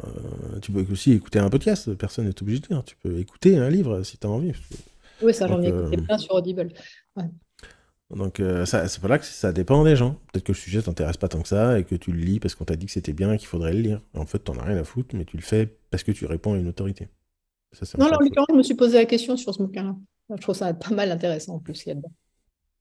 On va faire une bonne sieste. Je fais aussi. Changer de lunettes. Non, mais c'est pas con, changer de lunettes. C'est un vrai. Il y a une période où je ne voyais plus très bien. Et c'est vrai que quand on n'arrive pas bien à lire, c'est crevant de lire. Bon, en même temps, toi qui pensais vivre seul avec 75 chats, t'as un mec, c'est déjà ça. Ah ouais, non, c'est cool. Mais tu vois, c'est l'âge. Chloé, tu vas payer cher. Non, mais il y a beaucoup de paramètres. Si ça te pose problème par rapport à des projets, des trucs, ok, on peut discuter parce que ça peut être un phénomène de procrastination, ça peut être un rapport à la réussite, ça peut être des peurs, parce que ça va dépendre des gens. Donc c'est pour ça que je dis concentration, c'est jamais la concentration le problème. Ou c'est parce que tu fais déjà pas mal de trucs et que t'as ton cerveau et te dit c'est bon, détends-toi, vas-y. Voilà. Ou alors tu te détends déjà trop et t'es enfermé dans des mécanismes de dopamine addictive et que tu préfères glandouiller sur les réseaux et surfer sur Instagram et Facebook et machin que de lire des bouquins. Et à ce moment-là, c'est pas un problème de concentration, c'est un défaut de concentration et d'attention qui est niqué par l'excès de réseaux sociaux. Et là, ça se bosse en faisant un sevrage. Donc ça dépend des gens. Ouais, ça me parle déjà presque plus. Ouais, à mon avis, on est plus par là, te connaissant un petit peu, mais... Parce qu'on est dans les mécanismes de dopamine, de trucs rapides, de satisfaction immédiate, et le bouquin la lecture et l'écriture sont des processus qui sont assez lents, et donc qui vont à l'encontre des systèmes plus réseaux sociaux, Insta, TikTok et compagnie. Et donc ça nuit à notre concentration, à nos apprentissages, etc. À mon avis, tout le monde gagnerait à faire un sevrage des réseaux sociaux. Ne serait-ce que pour en faire l'expérience. D'ailleurs, tu te souviens, je crois que c'est 2017, j'étais partie une semaine en retraite, tu m'avais fait un challenge, tu m'avais dit, tu es incapable de passer une semaine sans réseaux sociaux. Et mon challenge, j'y vais. J'étais partie dans une abbaye, enfin un machin comme ça. Et j'ai lu un bouquin par jour. Comme quoi, il y a peut-être un truc intéressant là-dedans. Ah non, mais c'est sûr, moi je pense que c'est un fléau, des réseaux sociaux. Les gens ne se rendent pas compte. Et après, pour le bouquin, ça parle sur le chat d'Accelerated Learning, il faut quand même un petit peu s'intéresser à l'éducation canine. Mais si vous faites le tri, ce qu'il y a dedans, c'est hyper précieux. Si les enfants en apprentissage pour vous, etc., à mon avis, ça devrait être Élever les enfants comme des chiens. Bah, c'est comme ça qu'on fonctionne aussi beaucoup par conditionnement, donc c'est pas inintéressant de faire du lien. Il y a des paramètres en plus, évidemment. Mais... J'ai regardé tout un documentaire hier, je dérive un tout petit peu, mais pas tant que ça, sur les singes et les chiens. Et le documentaire, c'est des scientifiques qui se posent la question, qui a l'air con comme ça, mais qui est loin d'être évidente à répondre, c'est quoi la différence entre le singe et l'humain? Parce qu'on a 2% d'écart de gènes. Elle est où la différence? Donc je vous résume en 1 heure de documentaire qui est vachement intéressant. C'est sur les bonobos. La différence, c'est... Attention, la capacité d'enseigner. De retranscrire. D'enseigner. Les singes copient, mais n'enseignent pas. L'humain enseigne. Enseigne à leurs petits. Ouais. Alors, ce qui est très intéressant, c'est qu'un singe, un bonobo, est plus intelligent qu'un enfant de 5 ans. D'accord? On va montrer des boîtes, ils ont fait des super tests super intéressantes, où l'expérimentateur, il montre comment utiliser la boîte pour avoir une friandise. Le singe, il copie, il fait la même chose, il récupère la friandise. L'enfant de 5 ans, il fait pareil, il récupère la friandise. Jusqu'à là, pas de problème, les deux font la même chose. Okay? Après, on fait la même chose, mais avec la boîte transparente. Et quand on voit la boîte au travers de la boîte, on se rend compte que tous les gestes qui sont faits, les 10 premiers gestes qui sont faits ne servent à rien, parce qu'il suffit d'appuyer sur le bouton qui est en bas pour avoir la friandise. Okay? Donc l'expérimentateur montre au singe, il refait tous les gestes, machin, bidule, il appuie sur le bouton. Le singe, il comprend que ça sert à rien de faire les 10 trucs avant, il faut juste appuyer sur le bouton. Donc il vient, il appuie sur le bouton, il récupère la friandise. L'enfant de 5 ans, il fait tous les gestes avant quand même. Donc là, on se dit, bah merde. Un singe est plus intelligent qu'un enfant de 5 ans. C'est bizarre quand même. Déjà, voir ça, c'est hyper intéressant parce que ça recadre sur les attentes qu'on peut avoir sur les enfants de moins de 5 ans. Au passage. Donc, en fait, ils ont extrait de ça que l'enfant attend qu'on lui enseigne, qu'on lui explique les choses. Le singe, il copie. D'accord? Mais on va expliquer à l'enfant comment ça marche. L'enfant, il va réexpliquer à ses copains. Il dit non, ça sert à rien, appuie là directement. Et c'est ce qui fait que l'humain est devenu l'humain et que le singe est resté singe. Typiquement, le singe ne pointe pas du doigt pour expliquer quelque chose. Alors que l'humain, oui, l'enfant, il va... Si vous mettez un petit spectacle guignol, machin, les guignols, les enfants, ils disent il est là, comme ça. Le singe fait pas ça. Et le pointu du doigt est un des mécanismes d'enseignement, d'indiquer quelque chose à ses congénères, ce que ne font très rarement, voire pas du tout, les singes, alors qu'ils coopèrent. Enfin, il y a un documentaire super intéressant, je vous mettrai c'est en anglais, par contre, désolé. Il y a aussi les croyances, hein. La capacité d'avoir une croyance chez l'humain qu'on ne voit pas chez les singes. En Dieu, en politique. Ouais, ça c'est encore autre chose, mais là on parle de l'apprentissage. Parce que ce qui sort de ce truc-là, c'est si que le singe savait enseigner, il aurait évolué comme dans la planète des singes. Tu vois. Sauf que c'est ça qui leur manque. Ils sont obligés, ce que je disais tout à l'heure, de réapprendre de zéro à chaque fois. Et on revient un peu à ce que je disais tout à l'heure, faites pas ça quand vous lisez des bouquins. Apprenez à apprendre. Ça vous fera gagner du temps. Soyez votre propre enseignant. Est-ce que tu pourrais nous faire comment ça s'appelle ce qu'on en fait là, une covision sur les biais cognitifs? C'est un sujet tellement vaste. Ouais, je suis d'accord avec toi. Non, ce que je veux dire, c'est qu'il y a mieux que moi sur ce sujet-là. Il y a le français, j'oublie tout le temps son nom, un des psychologues qui participe souvent au podcast Métachoc. Albert machin. Si vous avez son nom, ça m'arrange. Voilà, merci. Albert Moukaiber, j'oublie tout le temps son nom. Qui a écrit un livre sur ça, qui est vachement bien. C'est Votre cerveau vous trompe, je crois, un truc comme ça. Il y a Système 1, Système 2 de Daniel Kahneman, qui devrait être une lecture obligatoire, qui se lit pas d'une traite, hein, qui se lit de temps en temps. Voilà, il y a le Wikipédia des biais cognitifs est fantastique. D'accord. Et tapez biais cognitifs, Wikipédia, vous cliquez sur chaque biais, tout est expliqué, comment ça marche. Je veux dire, à mon sens, ce sera mieux fait et plus intéressant que un petit traité de manipulation pour les honnêtes gens. On est dans les phénomènes sociaux, un petit peu moins dans les biais cognitifs. Donc, c'est pas tout à fait la même chose.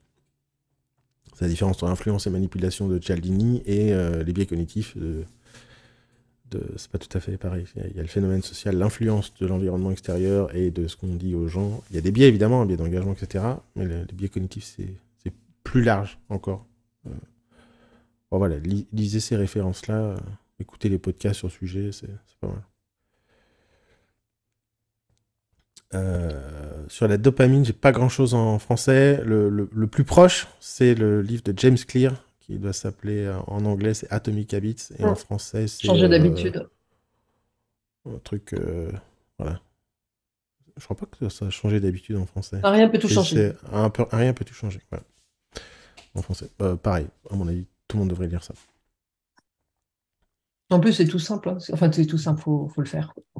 Ouais, ça explique pas forcément les mécanismes de dopamine, mais c'est la même chose. Sinon, le problème, c'est que moi, j'ai du mal à vous donner des références en français, parce que 99% de ce que j'écoute est en anglais. Parce qu'en français, c'est souvent des redites de trucs anglais, ou en retard. Donc, si vous parlez anglais, il y a un podcast d'un neuroscientifique anglais qui est, je sais plus comment il s'appelle, Huberman, je crois, qui est assez connu. C'est des trucs, à chaque fois, ça dure 2h30, et il y a toutes les neurosciences autour du sujet. Il en a un sur voilà, c'est Andrew Huberman. Ça dure, moi j'ai écouté ça sur la dopamine, justement. Huberman Lab, merci Mathieu. C'est, voilà, je comprends pas la moitié de ce qu'il dit, parce que c'est en termes, pas en anglais, hein, en termes des neurosciences, c'est des trucs assez complexes. Mais à chaque fois, c'est des cours entiers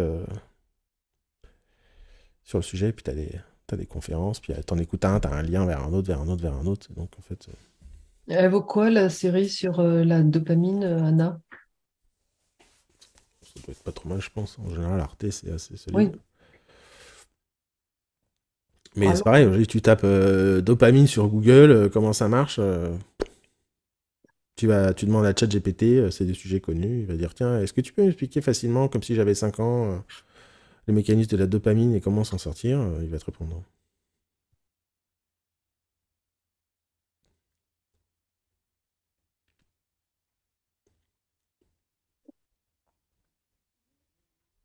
Une question qui n'a rien à voir. Est-ce que tu peux déconditionner un chien à n'importe quel âge? Ou est-ce qu'il y a une Ça, limite? tu peux tout déconditionner. Tout déconditionner. Le truc, c'est le temps. Il y a des trucs que tu pourras pas déconditionner parce que c'est pratiquement, c'est en termes pratiques, c'est infaisable. Faudra y passer toute la journée. Le problème, c'est qu'il y a des conditionnements, mais c'est pareil chez les humains, hein. C'est pour ça qu'il y a certains trucs, à mon avis, il vaut mieux accepter et intégrer le fait qu'on fonctionne comme ça que de passer sa vie et essayer de le changer. Qui va détruire l'estime de soi, le machin, le rapport à soi, la confiance en soi, les trucs. Parce que on a été conditionné comme ça. T'as un chien qui a 3 ans, qui a été conditionné pendant 3 ans, tous les jours à faire la même chose. Pour déconditionner ça, accroche-toi. D'accord?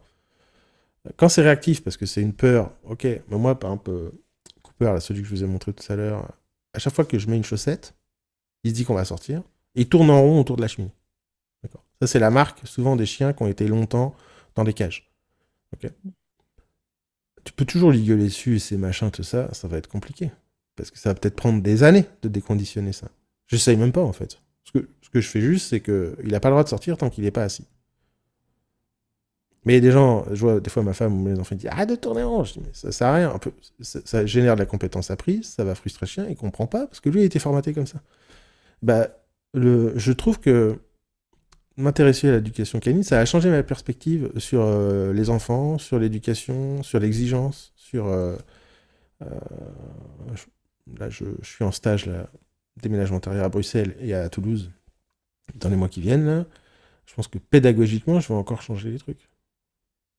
Parce que on travaille sur les conditionnements, sur les conditionnements positifs, sur le rapport à la correction, à la punition, etc. Je pense qu'en termes de pédagogie, d'éducation, d'enseignement, tout le monde devrait faire de l'éducation canine, ne serait-ce que pour comprendre les mécanismes d'ancrage et d'apprentissage qu'on ne peut pas comprendre très difficilement avec les humains, parce qu'avec les humains, on peut expliquer quelque chose aux gens.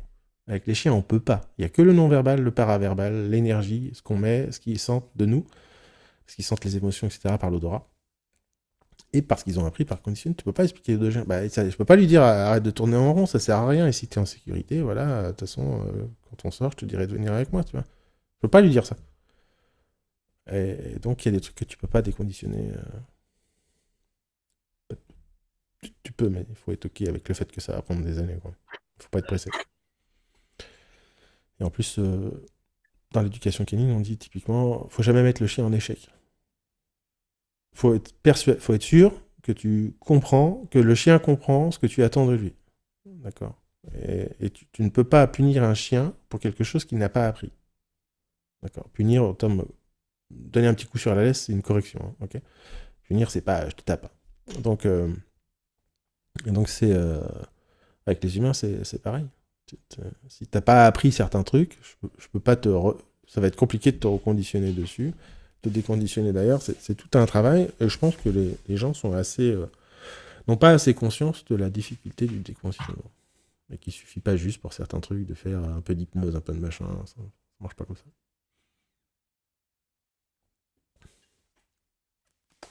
Voilà. Alors, faut-il installer forcément un marketing par l'absence pour aboutir? Je comprends pas trop la question. Sabrina, je sais pas ce que c'est un marketing par l'absence. Bonjour. Alors, du coup, le marketing par l'absence, c'est trouver un produit, que ce soit un livre ou une formation ou quelque chose dans ce style-là, mettre ça, du coup, sur son site internet ou peu importe, pour pouvoir aboutir à optimiser l'argent qu'on gagne et du coup travailler moins de temps. Ah oui, d'accord, j'ai compris. En fait, il n'y a pas 50 options.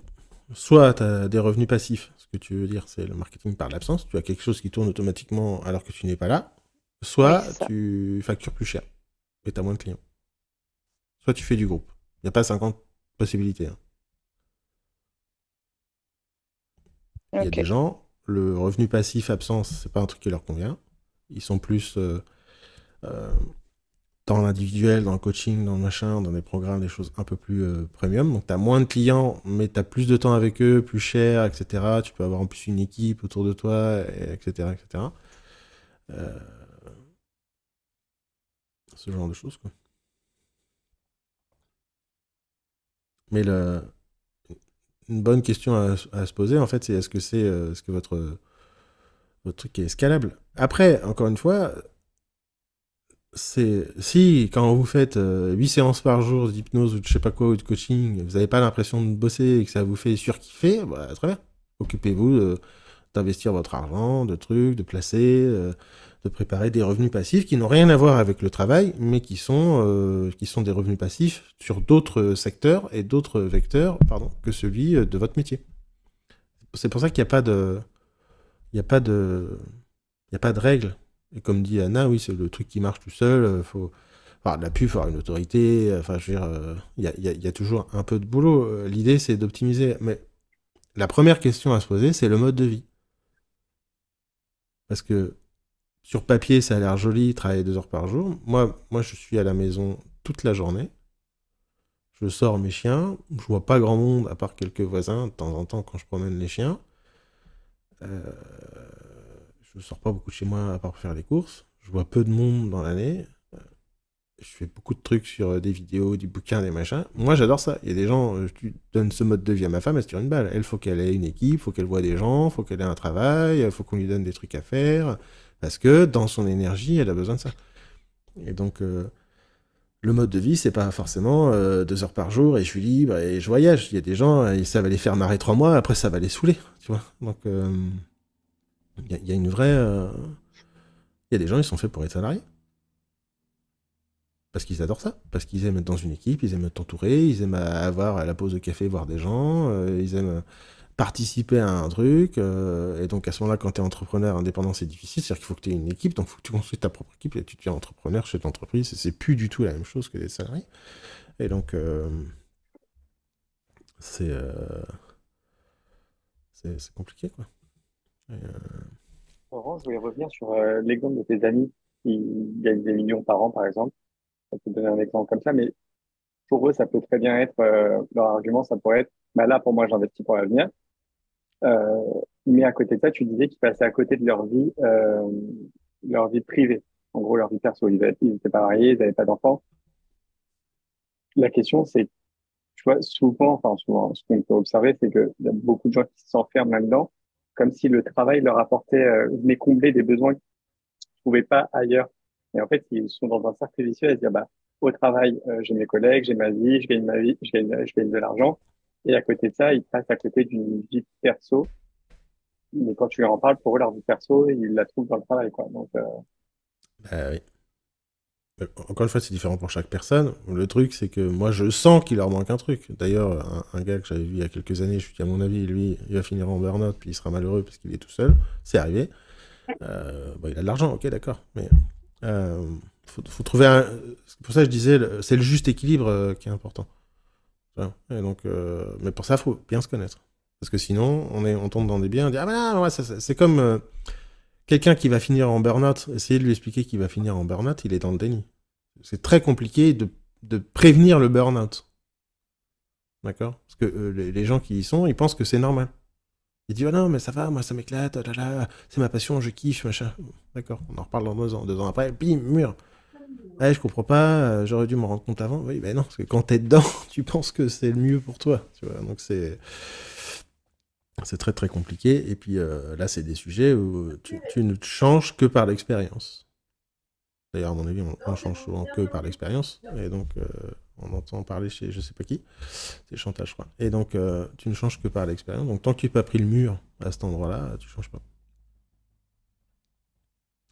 Et je pense qu'un des problèmes dans l'accompagnement, la thérapie, le développement personnel, l'éducation, c'est qu'on veut éviter aux gens de souffrir et de se prendre le mur, alors que c'est comme ça qu'on apprend, je pense, le mieux. Typiquement, je reprends l'éducation canine qui est un bon exemple.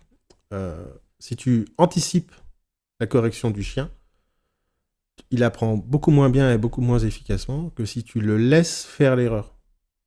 Vous comprenez ce que j'ai? Mon chien, il se lève parce qu'il voit un copain qui veut partir, alors je lui dis de pas bouger.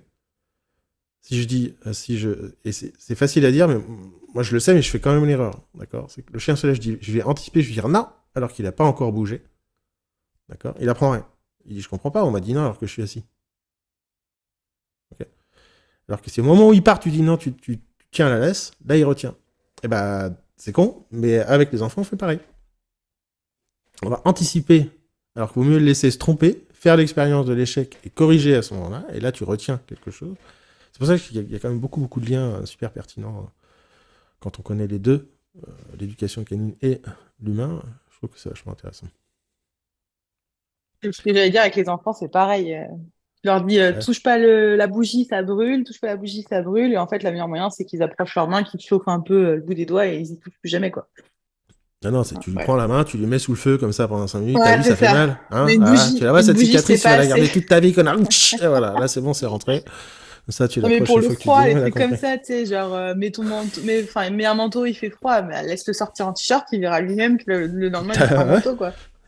Voilà. Ouais, bon, parce que je pense qu'il faut. Enfin, moi, c'est Je mets pas de ce que je contrôle dans fais. ce truc-là, mais c'est vrai que ça peut faire des conflits dans le couple, dans le machin, dans le bidule et ça, donc faut pareil, juste équilibre, trouver l'équilibre entre l'harmonie familiale du couple et l'éducation. Enfin, c'est toujours Ah, un peu la même chose, quoi.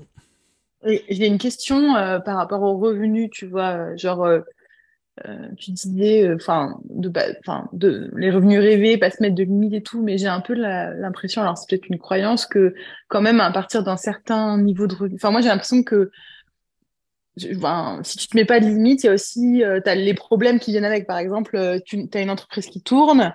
Au bout d'un moment, bah, elle tourne tellement bien que tu as besoin d'embaucher du monde. Mais tu vois, embaucher du monde, bah, ça va aussi te ramener des problèmes. Enfin, Non, mais je pense que t'étais pas là au début du live, mais j'ai dit au début, d'abord calculer le montant de votre vie idéale. Et en général, il n'est pas si élevé que ça. Je crois que j'ai dit, ça doit être autour de, en moyenne, dans ce qui a été fait comme recherche sur le sujet, c'est 120 000 euros ah ouais, par an. d'accord. Ok. D'accord? Mais parce que je trouve que ça va vite d'avoir des problèmes d'autres Ouais. problèmes amenés par l'argent, tu vois. C'est pour ça que c'est toujours délicat et c'est personnel, parce que c'est un arbitrage. Il y a des gens, ils vont aimer gérer une équipe. Moi, tu me dis, demain, il faut recruter du monde, t'as une équipe, machin, je me jette par la fenêtre. Moi, je peux pas me faire Ouais, mal, c'est ça. Moi, je ça me sais, fait mais pas rêver. parce que j'ai fait de l'entrepreneuriat, j'ai été en entreprise, j'ai été manager, j'étais directeur, j'avais des gens sous moi, à gérer les gens, ça me saoule, j'aime pas ça, c'est lent, faut tout leur expliquer, ça me prend la tête. D'accord? Moi, je veux être tranquille, je veux voir personne. Mais il y a des gens, ça va leur manquer. Et donc, c'est pour ça que je répète, c'est connaissance de soi, critère de réussite, mode de vie. Mais c'est difficile à faire, et je pense que c'est pas mal de se faire accompagner sur le sujet, parce qu'on emmène avec soi les limites du présent. Et donc, d'avoir ce côté un peu en face qui va recadrer, percevoir que vous emmenez vos limites, et aller chercher ce qui vous fait vibrer, ce qui vous fait kiffer en vous. Moi, je préfère gagner moins et être tout seul que de gagner plus et avoir à gérer des gens et à me Moi prendre la aussi. tête à répondre aux mails et tout ça. Mais il y a des gens, ils vont aimer le côté entrepreneur, dirigeant. C'est la différence entre l'indépendant et l'entrepreneur. Tu vois. Dès que tu commences à recruter, à avoir une équipe, tu rentres dans le monde de l'entrepreneuriat où tu commences à faire tourner. Moi, j'ai toujours fait tout seul. Là. J'ai une assistante et un assistant qui font des petits trucs à la con. Ça me fait gagner du temps, mais je les gère pas. C'est tout simple. Donc voilà. C'est différent pour chaque personne. Et puis en plus, des fois, on croit que c'est ça qui va nous correspondre, puis on fait ça pendant 2 ans, et en fait, on se dit, ah bah en fait, non. Et donc, c'est de l'évolution personnelle, c'est évoluer avec le temps, le machin, etc. etc. Voilà. D'autres questions? Une dernière question. Est-ce que le fait de se connaître peut te permettre de gagner du temps sur l'expérience? Parce que tu dis qu'il faut se fracasser en gros pour comprendre. Mais quand tu mets 4 ans, 5 ans, 20 ans à te fracasser parce que tu restes dans les trucs, est-ce que le fait de te connaître, ça peut te permettre de te dire, oh, là, je suis dans la zone rouge, il faut que je sorte. J'ai pas dit qu'il fallait se fracasser. Oui, je l'interprète Par comme l'expérience, on apprend. Ouais, mais c'est pas tout à fait pareil. Donc, eh ben, ça dépend. Ok. En gros, tu peux Se, pas gagner du temps. Ça se dépend. connaître, c'est important, mais c'est hyper difficile. Parce qu'il y a plein de gens qui croient se connaître. Parce que, comme je dis souvent, faites faire un test de personnalité à quelqu'un sur Internet, plusieurs, vous verrez, la plupart des gens, ils répondent aux questions à côté. 1, parce qu'ils savent pas répondre aux questions du test. 2, parce qu'ils savent pas, ils répondent sur les exceptions et pas les généralités. Et 3, parce qu'ils se connaissent, parce qu'ils sont biaisés dans le fait de se connaître. Donc tu crois te connaître, mais en fait tu te connais pas. Et donc, ça demande un peu de... Je crois que tu te connais dans l'adversité aussi. Enfin, c'est quand il Ouais, t'arrive des gros soucis que tu connais quelques réactions, quelques biais, quelques traits de caractère. ouais, oui, et puis je suis d'accord. Et puis, j'avais écrit un petit article la semaine dernière qui parlait de ça aussi, qui avait généré quelques commentaires. Je disais, en plus, qui va contre ce que moi je dis qu'il est important de se connaître. Je dis à un moment donné, il faut arrêter d'essayer de se connaître en cherchant dans le passé. Et on se ramène au présent. Tu veux savoir qui t'es aujourd'hui. Tu regardes comment tu te traites, comment tu traites les gens, et comment tu gères ton environnement. Ce que tu fais. Dis-moi ce que tu fais dans ta journée, je te dirai qui t'es. Point. T'as pas besoin d'aller chercher dans ton passé, tes peurs, tes croyances, tes machins. Dis-moi comment tu parles aux gens. Dis-moi comment tu parles aux petites gens, on dit dans le jargon. C'est-à-dire aux personnes qui sont qui ne servent pas tes projets et ta vie. D'accord. Par exemple, la caissière chez Carrefour, l'homme qui fait le ménage, le jardinier qui passe, ce qu'on appelle les petites gens. D'accord. Dis-moi comment tu gères ça, je te dirai qui t'es. Voilà, déjà, il y a un paquet d'infos. Hein. Parce que dis-moi comment tu te traites.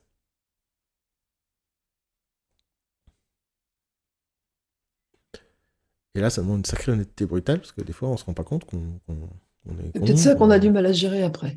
qu'on est mal élevé, qu'on n'est pas sympa. C'est chiant de se regarder des fois. C'est pour ça que je dis la façon dont tu fais une chose, c'est la façon dont tu fais tout. Et à mon avis, c'est une des phrases qui, ça a l'air de rien, mais qui est assez importante. Faut comparer ce qu'on fait par rapport aux résultats obtenus, réels, qui devraient être obtenus. Ouais, là, je parle plus de l'attitude. Le résultat m'intéresse pas. Parce que tu peux échouer, et ça peut ne pas marcher, et ça peut être maladroit. D'accord.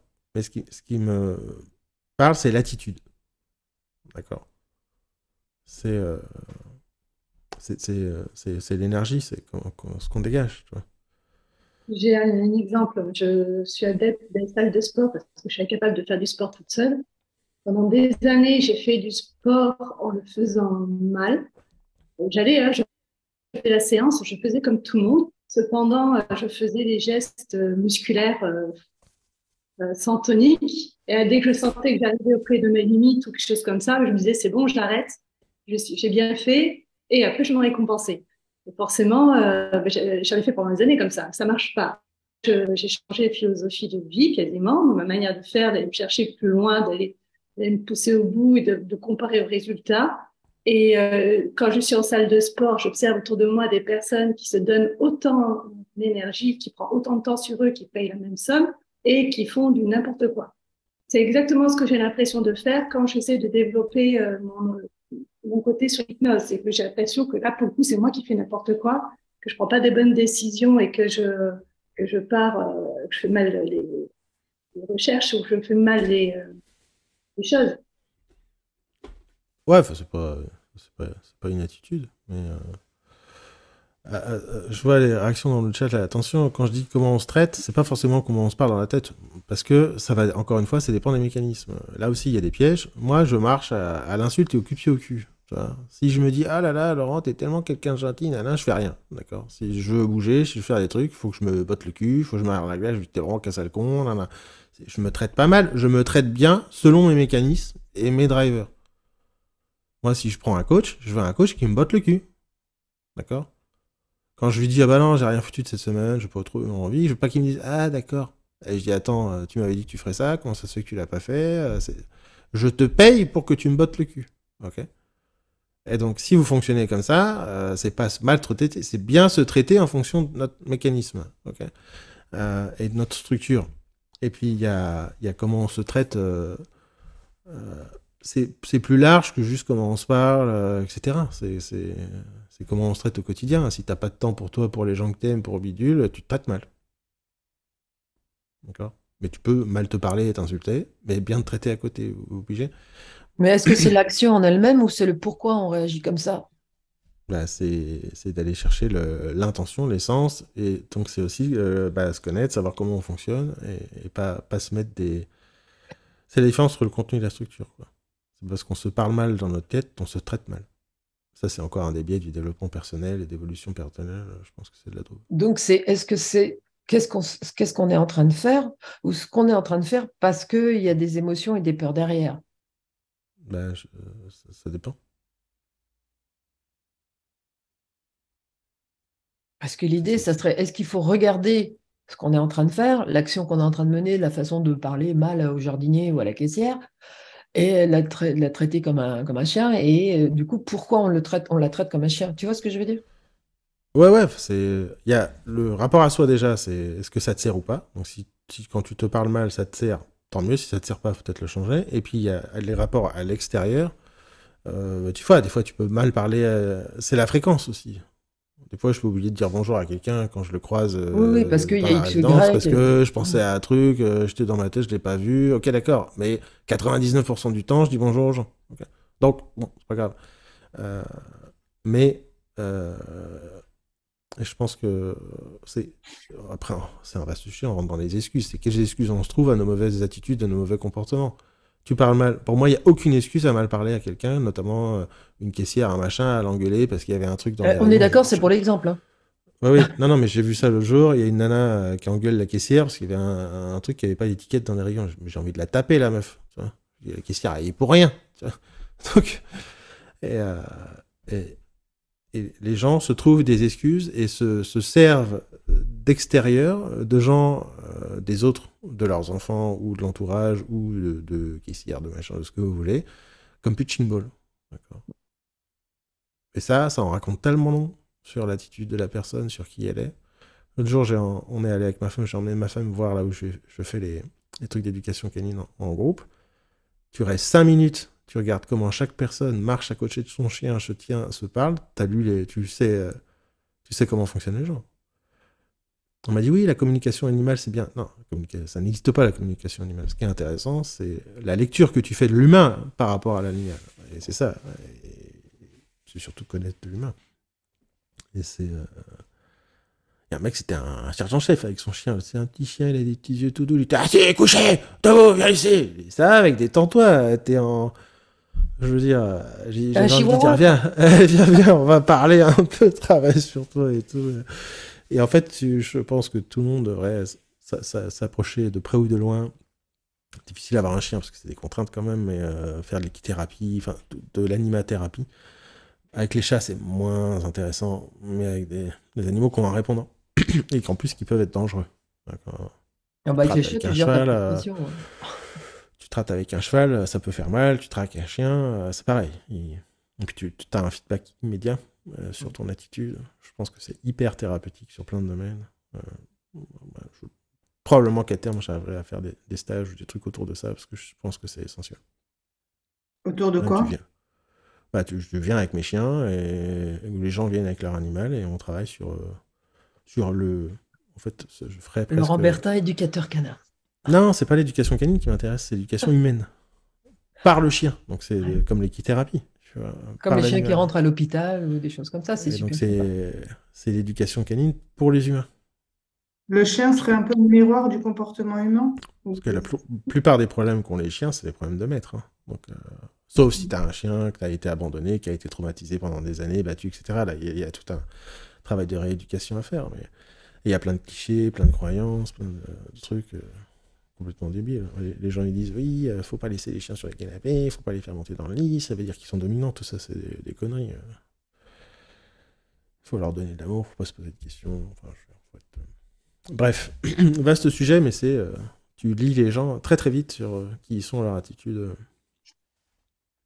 avec leur chien. Quoi.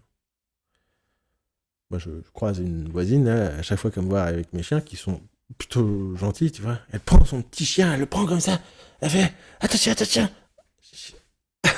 Bon, la vie, ça doit être compliqué. Hein. Parce que ça raconte beaucoup de trucs. J'imagine que si elle a des enfants, elle doit être hyper protectrice. Moi, je tiens mes chiens, je les gère, je suis vigilant, mais ils sont autonomes et libres. Au sens, fais ton expérience, mais si tu débordes trop, je te corrige. Bah, je fais pareil avec mes enfants. C'est les vidéos de Samuel qui sont sympas. Donc, avec ses chiens. Oui, on parle tous les jours avec Samuel. Voilà. Sur ce, j'ai très envie de faire pipi, et donc je vais vous laisser. Et puis, va chercher ton bouquin. Bonne lecture. Fais des bisous, je mettrai des liens qui vont avec tout ce qu'on a évoqué. J'ai essayé de faire court, mais c'est un vaste sujet. Des bisous, merci de venir. Et Merci, bonne journée. Ciao, ciao. Ciao tout le monde, bonne journée.